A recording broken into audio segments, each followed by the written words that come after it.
화학물질 사고로부터 신체를 보호해요.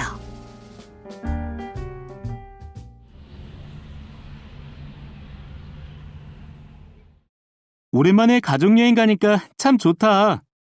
건강아, 우리 바다 가서 수상스키 타자. 야호! 좋아, 누나.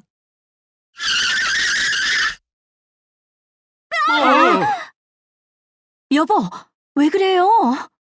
앞에 사고가 났나 봐. 대피해요! 탱크로리 차가 전복됐어요! 사고예요. 빨리 도망쳐요. 얘들아, 어서 대피하자.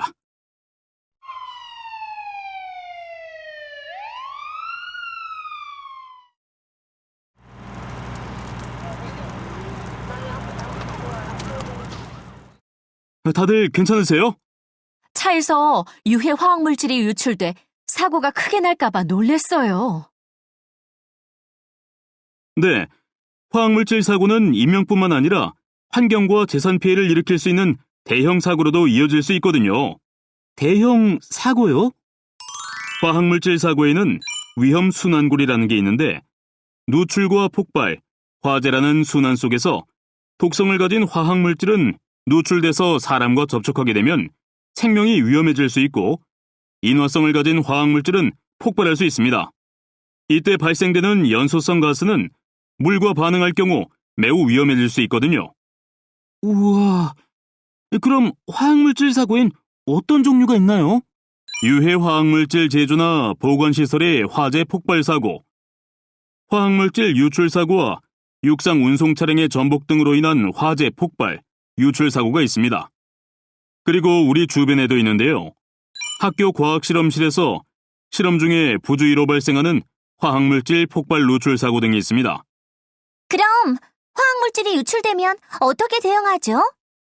우선 화학사고 현장으로부터 멀리 떨어져 있어야 하는데 화학연기는 대부분 공기보다 무겁기 때문에 높은 곳으로 대피하고 바람이 오염지역으로 불 땐 바람 반대 방향으로 피하고 오염지역에서 불면 왼쪽이나 오른쪽으로 대피하면 됩니다. 또 대피하면서 신체를 보호하기 위해 방독면을 착용하거나 없으면 수건이나 마스크로 코와 입을 막고 우이나 비닐로 피부를 덮어야 합니다. 이렇게 안전한 곳으로 대피한 후 119에 신고합니다.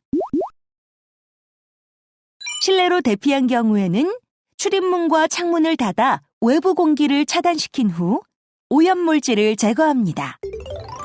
오늘 낮 고속도로 터널 앞에서 탱크로리 전복 사고가 있었습니다. 얘들아, 학교에서 화학물질 안전교육 받았니? 네, 3월에 받았어요. 그럼 유해 화학물질의 종류를 알겠네? 그럼요. 황산, 염산, 벤젠, 포름알데히드, 수은, 페놀. 또 하나가 뭐더라? 누나, 불산 아니야? 맞다, 불산. 오, 잘하는데. 그럼 화학물질에 노출됐을 땐 어떡하지? 화학물질이 눈에 들어갔을 땐 눈을 뜬 상태에서 눈 세척기나 흐르는 수돗물로 15분 이상 눈과 눈꺼풀을 씻어내고요. 만약 렌즈를 꼈을 땐 빼고 의사의 진료를 받아야 해요. 피부나 옷에 묻었을 땐 겉옷을 벗어놓고 피부는 흐르는 물에 바로 15분 이상 씻고 상처가 심한 경우엔 병원에 갑니다. 또 흡입하거나 마셨을 경우엔 즉시 바깥 공기를 마시고 두통이나 호흡이 곤란할 땐 바로 병원에 가야 합니다. 얘들아, 선물이다. 뭔데요? 구조 손수건인데 수분을 함유하고 있어 화재 시 유독가스 흡입을 막아주고 뜨거운 열기를 감소시켜준단다. 안전을 위해 항상 가지고 다니다가 필요할 때 사용하면 된단다. 네, 감사합니다. 여보, 선물이 또 있죠? 오후에 수상스키 예약했지? 우리 안전하고 신나게 타보자. 아빠 엄마 최고! 감사해요.